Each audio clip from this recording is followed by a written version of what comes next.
Life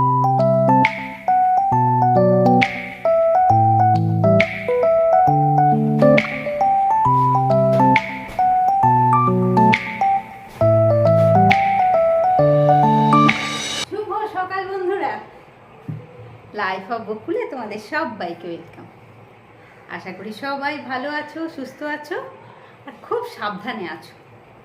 খুশি তো থাকবেই, তার সাথে সবাই খুব সাবধানে থাকো। তো আজকে হচ্ছে রোববার, এখন 10:30 বাজে। বাইরে তো বেশ বৃষ্টি হচ্ছে, ঝমঝমিয়ে বৃষ্টি বলতে গেলে। আর আজকে আমার রান্নাবান্না নেই মানে কালকে যেমন দেখলে তোমরা, রান্নাবান্না তো একটু বেশি বেশি হয়েছিল, সেই সমস্ত কিছুই আছে, সেই সব দিয়ে আর প্রয়োজন হলে একটু আধটু করে নেব। আর আজকে আবার তোতোকে খেতে বলেছি, ওই পোলাও টোলাও সবই তো আছে। তোতোকে কালকেই বলছিলাম যে তোতো তুই খাবি, তো বললো যে না, ভাই নেই আর ভাইয়ের বন্ধুরা আসবে, আমি খাবো না। তুমি আমাকে অন্যদিন বলো ছোটো মা, আমি আজকে খাবো না। এদিকে মানে বাবানের ওই সব বন্ধুদের সঙ্গে একই সঙ্গে কিন্তু ও খেলেছে, কেননা বাবান আর তোতো তো সমান সমান, মানে ওই কয়েক মাসের ছোট বড়। তো সেই জন্যে বাবানেরও যারা বন্ধু ছিল তোতোরও তারাই বন্ধু ছিল, তাহলেও এখন বড় হয়ে আরও মানে চায় না আর কি আসতে। তো যাই হোক, তোতোকে আজকে বলেছি খেতে। অন্ধকার হয়ে যাচ্ছে না মুখের দিকটা, তোতোকে আজকে খেতে বলেছি, ও আজ খাবে। আর দেখি সব বার করি ফ্রিজ থেকে, তারপরে যদি কিছু প্রয়োজন হয় সেটা রান্নাবান্না করে নেবো। ওই জন্যে আজকে আমার একটু ঝাড়াঝাড়ি চলছে। সকাল থেকে টিফিন সব হয়ে গেছে, চানও হয়ে গেছে, একটু ঝাড়াঝাড়ি করলাম। ওপরেও করব, গিয়ে রান্নাঘরের সেলফটা একটু ঝাড়বো। তো ঠিক আছে, এখন এই অবধিই থাক দোতলাতে। আবার এবারে 3তলায় গিয়ে আবার ক্যামেরাটা অন করব। আর টুকটাক আজকের একটু দেখিয়ে আজকে আমি তোমাদেরকে মানে মেন ভিডিওটা দেবো। কালকে যে আলুর দমটা বানিয়েছিলাম, মানে গতকাল মানে শনিবারে যে আলুর দমটা বানিয়েছিলাম, ওটা একটু স্পেশাল করে বানিয়েছিলাম আর খুব ভালো হয়েছিল খেতে। তো সেটাই ভাবলাম তোমাদেরকে একটু সেই মানে কিভাবে বানিয়েছিলাম সেটা একটু তোমাদেরকে দেখাই, এই আর কি। এরপরে আমি দেখি ওপরে গিয়ে একটু টুকটাক কিছু ভিডিও করতে পারি, না হলে তোমাদেরকে একদম ডাইরেক্ট সেই আলুর দমের ভিডিওটাই দেবো। হ্যাঁ, কি করব বলো, সবই চলছে গো। মনটা ভালো নেই ঠিকই, মন খারাপ করে সবই চলছে আর কি। থেমে তো কিছু নেই, সব চলছে, কিন্তু মন ভালো নেই। মনে একটা কষ্ট, একটা জাস্টিস, সব সময় মনটা চাইছে একটা জাস্টিস হোক, একটা ঠিকঠাক সমাধান হোক। হ্যাঁ, এই আর কি। ঠিক আছে, চলো ওপরে যাই। আমার এদিকে তো হলো সব ঝাড়াঝাড়ি, ওই আর কি এই চেয়ারে চেপে চেপে ওই এগুলো একটু ঝাড়ছিলাম, পর্দার ওখানগুলো একটু ঝাড়াঝাড়ি করলাম। ঠিক আছে, চলো ওপরে যাই। আমার ক্যামেরাটা অন হয়েছে, আবার 3তলায় এসে, অবশ্য 3তলায় অনেকক্ষণ এসেছি, মানে অনেক কাজ আমার হয়ে গেছে, সেগুলো আমি দেখাচ্ছি। এদিকে একটু ডাল বসালাম, কালকে ডাল একটু কম ছিল। এই দেখো ওপরে এসে, এখন তো 11টা বেজে গেছে, 11:30 বাজে। এই সেলফটাকে একটু পরিষ্কার করলাম, মানে পুরো সেলফের সমস্ত কৌটোগুলো নিচে নামিয়ে ওই কেরোসিন ন্যাকড়া দিয়ে পরিষ্কার করে, মানে আমি তো কেরোসিন ন্যাকড়া দিয়েই করি, কেরোসিন ন্যাকড়া দিয়ে পরিষ্কার করে সেলফটাও কেরোসিন ন্যাকড়া দিয়ে পুরো পরিষ্কার করলাম। তারপরে কৌটোগুলোও করলাম কেরোসিন ন্যাকড়া দিয়ে, প্লাস কিছু কৌটো যেগুলো বেশি নোংরা হয়েছে সেগুলো সাবান দিয়ে ধোবো বলে মানে সেটাকে সরিয়েও রাখলাম। তো ঠিক আছে, এই অবধি থাকলো আজকের ভিডিও। ও তোমাদেরকে একবার দেখিয়ে দিই, বৃষ্টিটা দেখিয়ে দিই না, কেমন বৃষ্টি হচ্ছে।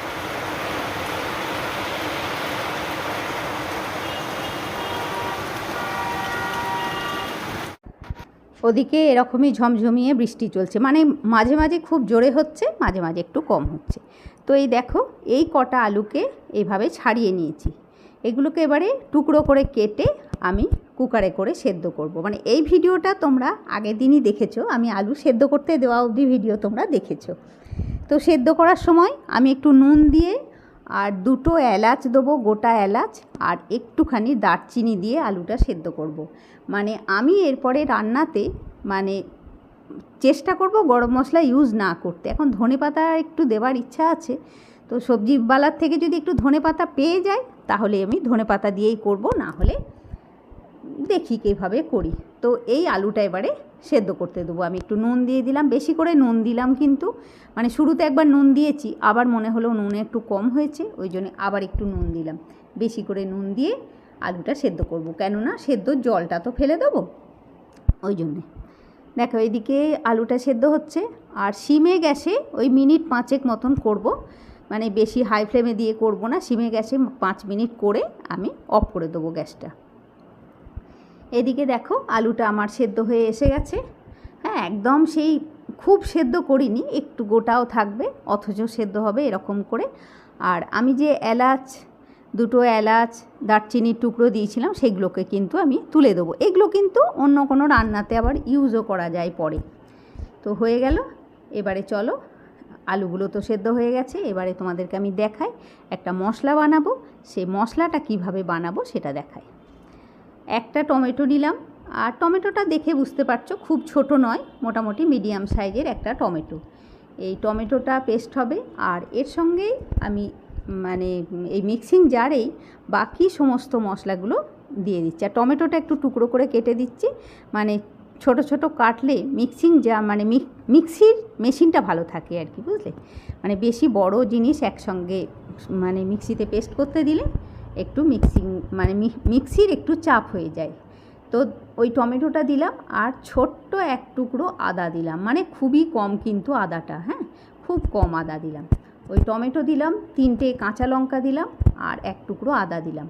আর এর মধ্যে দিচ্ছি জিরে গুঁড়ো, মানে ওই 1 চামচ জিরে গুঁড়ো, 1 চামচ ধনে গুঁড়ো, মানে এর মধ্যে আমি সমস্ত মশলাগুলোকেও দিয়ে দেবো।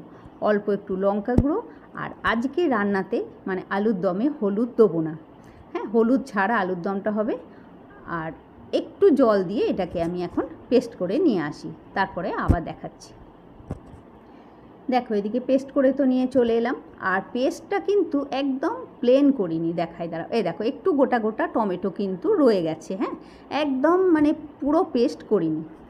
আর ওদিকে কড়াতে দেবো তেল, আর আমি যেমন রান্নাতে একটু কম তেলেই করি সেইভাবেই রাঁধবো, যে বেশি তেল দিয়ে রান্না করব তা কিন্তু করব না, হ্যাঁ। আর তেলের মধ্যে একটা তেজপাতা দিলাম, আর একটা শুকনো লঙ্কাকে মানে দুটোকেই 2 টুকরো করে করে দিলাম আর কি, লঙ্কাটাও 2 টুকরো করে দিলাম, আর তেজপাতাটাও 2 টুকরো করে দিলাম। আর এটা বেশ এবার একটু ভাজা হয়ে গেল, যখন তেল আর মানে তেলের মধ্যে তেজপাতা আর শুকনো লঙ্কাটা, তখন পুরো যে মশলাটা পেস্ট করে রেখেছিলাম সেই মশলাটা সবটা দিয়ে দিলাম। এই চলতে থাকবে আমার এবারে ভাজা, সিমে গ্যাসে পুরো মশলাটা একদম ভেজে ফেলবো আমি, মানে এই টমেটো দিয়ে আর বাকি মশলাগুলো দিয়ে যে জিনিসটা যে মানে কি বলবো, যে মশলাটা আমি বানালাম সেটাকে পুরোটা ভাজা চলবে। আর ভেজে বেশ একটু তেল ছাড়ছে যখন, তখন অল্প একটু গরম মশলা দিলাম, হ্যাঁ খুব কম দিলাম গরম মশলাটা, সেটা তোমরা দেখলে একদম গরম মশলা গুঁড়ো খুব কম করে আমি দিলাম। আর এবারে দেখো একদম ভাজা হয়ে গেছে শুকনো হয়ে, তখন আমি এর মধ্যে 1/2 চামচ চিনি আর অল্প একটু নুন দেবো। নুন একটু কম দেবো এই জন্যেই, কেননা ওই যে আলু সেদ্ধর সময় তো নুন দিয়ে রেখেছি, এখন যদি বেশি নুন হয়ে যায় তখন তো ভালো লাগবে না, ওই জন্য একটু কম দেবো নুন, মানে প্রয়োজন হলে লাস্টে একটু টেস্ট করে দেখে আবার নুন দেবো। আর এখন তোমরা দেখতে পাচ্ছ মশলাটা কতটা ভাজা হয়ে গেছে। এবারে কিন্তু আমি সেদ্ধ আলুগুলো দিয়ে দেবো, মানে আলু যে কটা আমি সেদ্ধ করে রেখেছিলাম সমস্ত আলু কটা আমি দিয়ে দিলাম মানে মশলাটার ওপরে। এবারে পুরো ওপর নিচে করে পুরো আলুটাকে মাখাবো আমি মশলার মধ্যে, মানে মিক্স করব একদম ওপর নিচে করে, খুব ভালো করে নাড়তে হবে। আর রান্নাটা কিন্তু আমার সিমে গ্যাসেই হচ্ছে, আলুটা যেহেতু সেদ্ধ হয়ে গেছে আর তো কোনো চাপ নেই, মানে মশলাটা ভালো করে ভাজতে হবে কিন্তু। আর মশলার সঙ্গে প্রত্যেকটা আলু যেন খুব সুন্দরভাবে লাগে, আলুর গায়ে মশলাটা লাগে, এটাও কিন্তু খেয়াল রাখতে হবে, হ্যাঁ ভেজে চটপট করে কোনো রকমে করে দিলাম সে হবে না। এরপরে দেবো আমি, যখন মশলাটা ভালো করে ভেজে আলুর সঙ্গে লাগানো হয়ে গেল, তখন আমি এর মধ্যে দিয়ে দিলাম এই 4 হাতা মতন দুধ, মানে আমার দুধে যে চামচটা থাকে ছোট্ট মতন হাতা চামচ, সেই চামচে 4 হাতা দুধ দিলাম। আর দুধটা বাড়িতে নর্মাল টেম্পারেচারে থাকা ফোটানো দুধ, আর এই দুধটা দিয়েই কিন্তু আজকের আলুর দমটা হবে, মানে জল দেবো আমি হয়তো প্রয়োজন হলে, সেটা খুব কম দেবো, এই দুধটা দিয়েই আলুর দম হবে, মানে বলতে পারো দুধ আলু। মানে বা দুধ দিয়ে আলুর দম। দেখো আমি কিন্তু জল দিচ্ছি, আর জলটা কিন্তু ঠান্ডা নয়, হ্যাঁ একটু গরম জল আমি দিচ্ছি। আর ওই চামচটাকে একটু হয় না নাড়তে নাড়তে, মানে খুন্তিটার গায়ে প্রচণ্ড অনেকটা লেগে গেছে চারিদিকে, ওই জন্যে আর আমি একটু জল দিয়ে খুন্তিটাকে একটু ধুয়ে নিলাম আর কি। আর এই সময় এসে আমি তেজপাতাগুলো তুলে দিচ্ছি, নাহলে তেজপাতাগুলো থাকলে তো ভালো লাগে না। আর তেজপাতা যতটা নির্যাস বেরোনো সেটা পুরো হয়ে গেছে, মানে আলুর দমের মধ্যে তেজপাতার গন্ধটা কিন্তু চলেই গেছে। তো এবারে একটু ভালো করে খানিকক্ষণ একবার হাই ফ্লেমে দিয়ে ফুটিয়ে নিলাম। দেখো আর কিন্তু কিচ্ছু না, তোমরা একদম পরিষ্কার দেখলে কত সহজে, অথচ একদম অন্য রকম, মানে আনকমনভাবে রান্না হলো আলুর দমটা, পুরো অন্য রকম। মানে আমারই মনে হলো যে এইভাবে করে দেখলে তো হয় কেমন হয়, মানে ওই যে পোলাও দিয়ে খাওয়া তো গরম মশলা দিয়ে, যেমন আলুর দম পেঁয়াজ রসুন তো দেবোই না, প্লাস গরম মশলা না দিয়ে কি করে আলুর দমটা রান্না করা যায় ভাবতে ভাবতে এটা মনে হলো যে দুধ দিয়ে আলুর দমটা বানাই। আর দুধ দিলেই বেশ একটা সুন্দর গ্রেভি মতন হয়ে যায়। আমি তো না দিলাম চার মগজ, না দিলাম কিছু বাদাম বাটা, কিন্তু কত সুন্দর একটা গ্রেভি হয়েছে দেখো। আর আলুর দমটা কিন্তু আমার হয়ে গেল। এবারে একবার ফুটে গেলেই আমি গ্যাসটা অফ করে দেবো। দেখো কি সুন্দর দেখতে হয়েছে। ব্যাস আমি গ্যাসটা অফ করে দিলাম।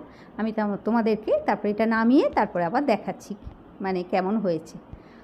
আর তোমরা তো মানে এই মোটামুটি ভিডিওর কিছু কিছু অংশ তোমরা আগের ভিডিওতেই দেখেছো। আর শুরুতে যে ধনেপাতা দেওয়া হয়নি সেটাও তোমরা জানো, যে একটু পরে যখন ধনেপাতাটা এলো তখন আমি কিভাবে দিলাম সেটাও তোমাদেরকে দেখিয়ে দিচ্ছি কিভাবে আমি ধনেপাতাটা আলুর দমের সঙ্গে অ্যাড করলাম। অবশ্য তারপরে একবার গরম করে নিয়েছিলাম। আর তোমাদেরকে বলে দিই আমি গরমটা কিভাবে করেছিলাম। মানে রুটি করার তাওয়াটা গ্যাসের উপরে বসিয়ে বেশ যখন তাওয়াটা গরম হয়ে গেল তখন সেটাকে একদম সিমে গ্যাসে করে দিয়ে আলুর দমটা বসিয়ে দিয়েছিলাম, মানে বাটি শুদ্ধ। হ্যাঁ এইভাবে গরম হয়েছে, তাই জন্যে কিন্তু মানে ধনে পাতাটা শুদ্ধ একটা সুন্দর স্মেল এসে গেছে। তো ঠিক আছে বন্ধুরা, আজকে এই অবধিই থাক। নেক্সট ব্লগে তোমাদের সাথে আবার দেখা হচ্ছে। আর আজকে ব্লগ যদি ভালো লাগে, মানে আলুর দমটা যদি বেশ একটা পছন্দ মতন হয়, তাহলে অবশ্যই একটা লাইক করবে, কমেন্ট করে বলবে। তাহলে বন্ধুরা সবাইকে অনেক অনেক ভালোবাসা দিয়ে আজকে আমি আমার ব্লগটা শেষ করছি। সবাই খুব ভালো থাকো বন্ধুরা, খুশি থাকো, নিজের ফ্যামিলির লোকজন নিয়ে খুব আনন্দের দিন কাটাও। আজকের মতন টাটা বন্ধুরা।